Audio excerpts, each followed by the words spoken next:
Hello అందరికీ good morning.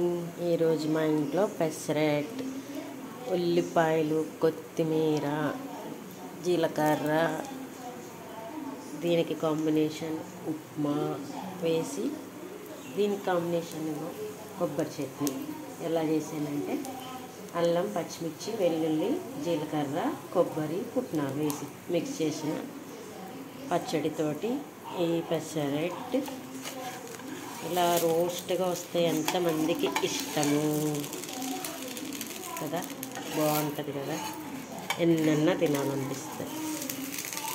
Good looking pesarattu ready. Yummy yummy pesarattu. Stove off చేసేసుకోవడమే. ఉప్మాతో పెట్టుకొని తింటే ఇడ్లీ కానీ ఉప్మా కానీ ఏదైనా ఓకే. చూడండి ఎంత రోస్ట్గా. చిన్న టిప్ ఏంటంటే పెసలతో పాటు ఒక 2-3 స్పూన్లు సగ్గు బియ్యం వేసి చేసుకున్నమాట.